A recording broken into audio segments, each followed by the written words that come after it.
Hello friends, my name is Eric Cloward and welcome to the Stoic Coffee Break. The Stoic Coffee Break is a weekly podcast where I take an aspect of Stoicism and do my best to break it down to its most important points. I share my experiences, both my successes and my failures, and hope that you can learn something from them and improve your life. Today's episode is called Mind Over Mood, the Stoic Art of Reframing. So one of the things that we talk a lot about in Stoicism is that it's our perspective on something that causes our distress. So how do we change our perspective on things? Are there tools that we can use to help us view things differently?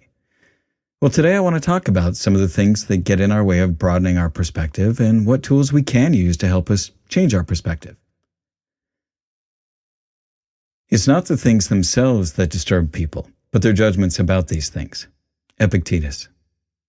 Great minds don't always think alike. Anonymous. So one of the most important ideas in Stoicism is that our perspective is what informs and colors our opinion about the things that happen in our lives. And being aware of our own perspective is very challenging because we really only interact with the world through our own point of view and filters. We have attitudes and biases that we are often not aware of, which affect the way that we interpret the world and how we decide to respond to events and other people. Basically, we act based on our judgments, and our judgments are formed by what we think about a situation. For example, say that we have two people, Jane and Tony, and they're walking down the street to the coffee shop. They pass by a group of teenagers with skateboards hanging outside of a convenience store. Now, when Jane sees them, she smiles and remembers how she used to ride a skateboard at that age and how fun it was to hang out with her friends. Whereas when Tony sees the same group of kids, he becomes tense and anxious because he remembers some kids in his neighborhood where he grew up that rode skateboards and used to chase him down and beat him up.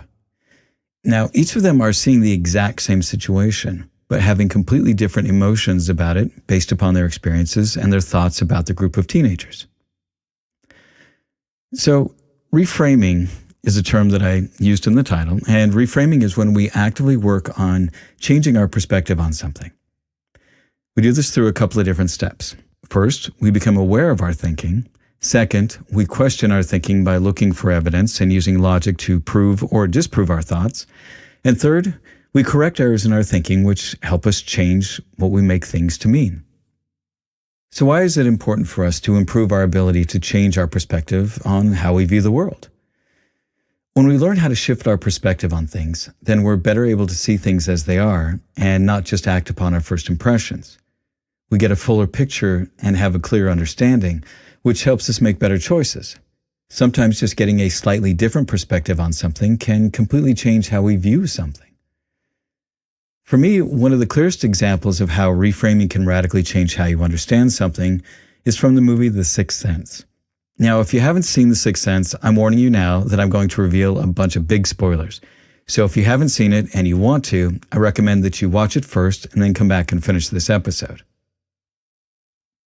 So now that you've been warned, The Sixth Sense opens with psychologist Malcolm Crowe, who is played by Bruce Willis, and his wife Anna, who is played by Olivia Williams, and they're getting ready to go out to dinner. A patient of Malcolm's breaks into their house and ends up shooting Malcolm and then killing himself. After this incident, the movie introduces us to Cole, played by Haley Joel Osment, a frightened and withdrawn boy who is now a patient of Malcolm's. As the movie progresses, we see that Malcolm has been struggling to communicate with his wife, and his relationship with her seems very strained. We also learn that Cole has the ability to see dead people, which is the cause of his fear. Malcolm helps Cole to try and understand and learn how to deal with this ability, and the two begin to form a strong bond. Near the end of the movie, which up to this point has seemed like a relationship between a boy and his therapist, it's finally revealed that Malcolm is actually dead, but didn't know that he was dead. Now, when this point in the movie happened, and it finally clicked for me that Malcolm was dead, it shifted my whole perspective on what the movie was really about. And for me, it was fascinating how it changed Malcolm's perspective on who he was and what was really happening to him. When I went back and watched it a second time, I felt like I was watching a completely different movie. Scenes where it had seemed like Malcolm was interacting with his wife or with any other person other than Cole were completely changed knowing that Malcolm was dead, but unaware of it. It was an extraordinary instance of my perspective shifting with new information. So what can we do to get better with reframing the world around us so that we can make better choices? There are a few practices that we can do which can really help change how we view a situation. Now, one of the first things we can do is identify cognitive distortions. Cognitive distortions are common patterns that lead to negative or irrational thoughts. And this is very in line with what Seneca meant when he said, "We are often more frightened than hurt, and we suffer more in imagination than reality." And to add on to that, Alan Watts said, "We see what we believe rather than what we see." So some of the most common cognitive distortions include the following. All or nothing thinking. This is where we think that things are one way or another, such as good or bad, or black or white.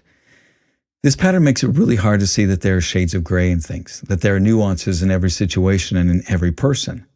It also makes it challenging to see that sometimes both options can be true.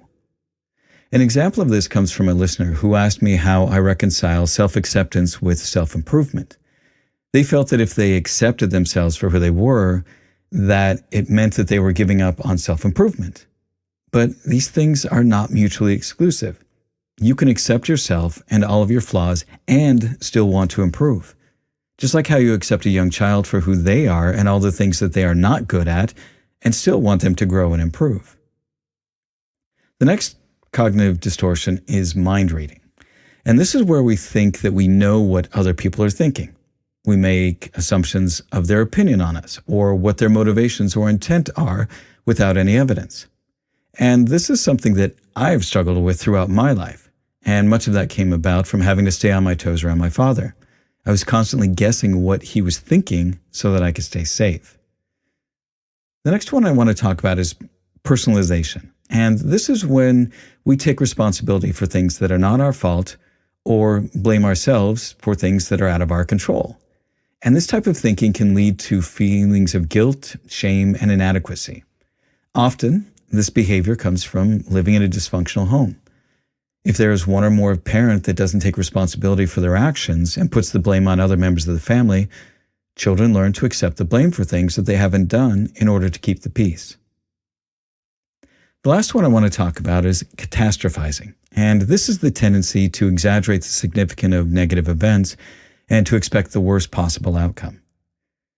And this type of thinking can lead to feelings of anxiety, fear, and hopelessness. And this pattern of thinking can lead people to feel very overwhelmed because of the emotional weight that they put on even minor events. It can also stop us from making progress in challenging situations because it makes them seem like they are far more difficult than they actually are, leading to either bad decisions or just outright giving up. Now, once you become aware of these distortions in your thinking, you can start to challenge them and reframe them into more balanced and realistic thoughts. A good way of doing this is writing down your thoughts in a journal and answering questions such as, is this thought really true? Or is there any kind of evidence to support or contradict this thought? Those are just a couple of ways that you can start to become more aware of these kinds of patterns and notice their impact on your thinking. You can also discuss these ideas and these thoughts with someone you trust if you find that more helpful.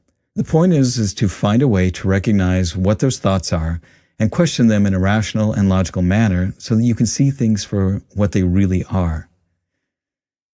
Now, once you have a handle on what you are thinking and have made the effort to logic through these cognitive distortions, you can use what you have learned to change how you view something.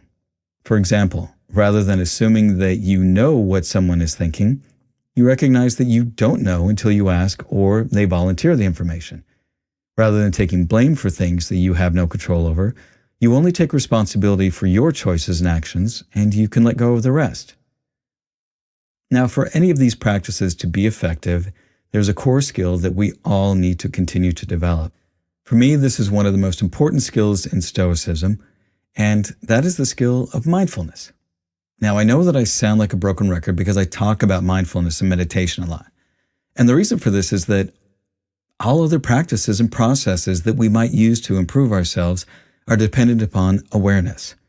If we're unaware of our thoughts, our perspectives, or our cognitive distortions, then it makes it nearly impossible to actually change anything. It's like Carl Jung said, until we make the unconscious conscious, we will call it fate and it will rule our lives. And I know that I've used this quote by Jung many times because I feel it's such an important insight. Even just taking 15 minutes a day to sit and pay attention to your mind and observe your thinking can just make a giant difference in your life. Remember, meditation is not about zoning out. It's about focusing your attention on your thoughts and your body and your environment. Just as you would take time to work out and strengthen your body, meditation is taking time to strengthen your mind. The ability to change and broaden our perspective is probably one of the most important tools that we can develop in our lives. It is also one of the most helpful since the ability to see things from multiple perspectives gives us a more holistic picture of a situation or events. A fuller picture can help you see and understand things that you might have missed if you only rely on your own narrow perspective. It can help you understand other people and how they think, and handle situations in a way that is much more beneficial to you and those around you. And that's the end of this week's Stoic Coffee Break. Be good to yourself, be good to others, and thanks for listening.